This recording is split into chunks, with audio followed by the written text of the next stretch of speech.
Gosh. So what's up, guys?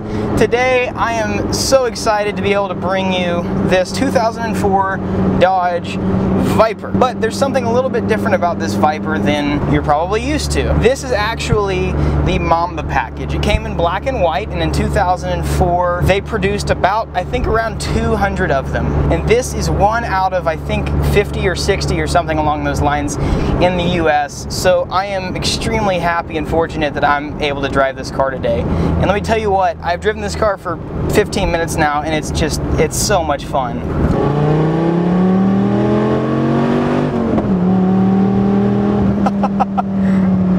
Oh my gosh, it's just 8.3 liters of just pure awesome. So with that being said, this car, the second generation of Viper, was actually introduced in 2002, and this might make some of you guys cringe, but I was 8 years old when this car, the second generation, came out, and I remember when it first did.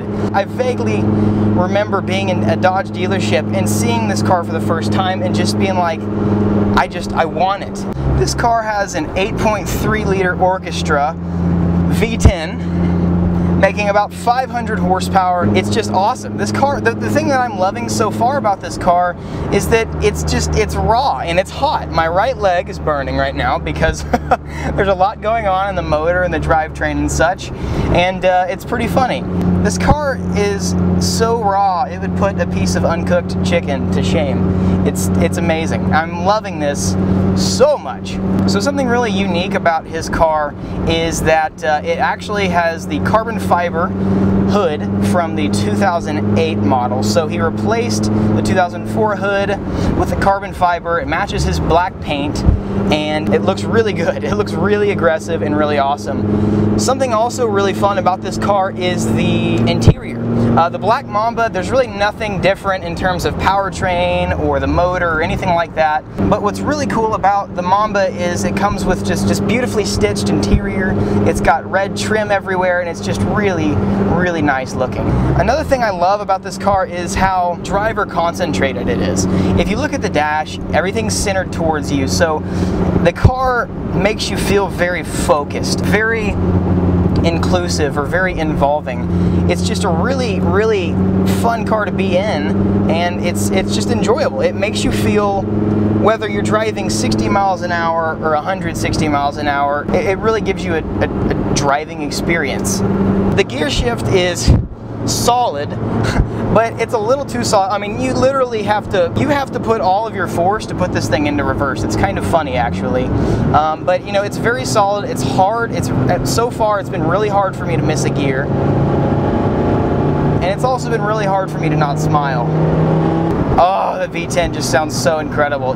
Something I really like about this car, and I've never actually driven an original Viper before, and I would love to someday, but you know, you hear things about the odd clutch placement, the odd pedal placement on that car, and I have to say right now, the clutch is really stiff regarding the pedals, but the pedal placement is awesome. Once you get used to the feel of the clutch and you have kind of the feel down, it's actually really easy to heel toe in this car, which is always a really, really nice, really desirable feature.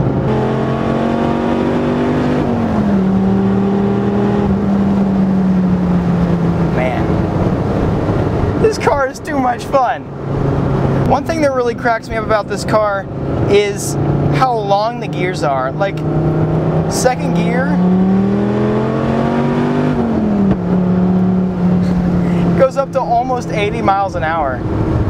Like, it cracks me up, but it's just like, at the same time, it's like, I ain't even mad. I'm impressed.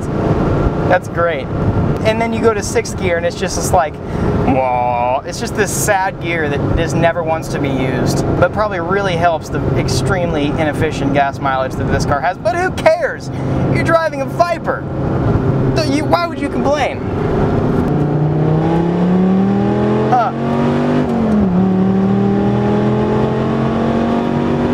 I think I've burned about a quarter tank so far. This is insane. You know, I've heard a lot of things, and I've met a few Viper owners giving mixed reviews on the cars. This car likes to do 360s, and it likes to spin out. And, you know, thank God I have not had to experience that, and nor do I want to push the car hard enough on a street to experience that, but I can almost see as to why and how it could do that. And it would make sense to me how, in a sense, it would be almost just uncontrollable and how you just have to let it happen. This car, in its very nature, is just, it's kind of like a stubborn teenager. It's fun at times, but when it wants to do what it wants to do, it's gonna do it, and it's gonna do it the worst way possible. It is still just so much fun to drive, and it's, although it's a little squeamish at times, it's still so fun and rewarding. So my summary of this car is, it's a car that you can love driving, but in the same sense, you get into it, you start driving it, and it doesn't take long for you to realize that it's a car you need to respect. Well guys, I want to thank you guys so much for watching this review. I have had so much fun driving this car. Anyways, hit that subscribe button and I will see you guys next video. Peace out.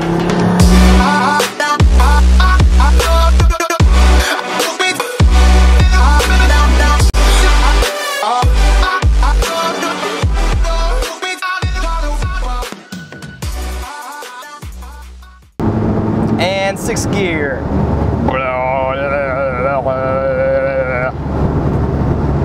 Why is this even there?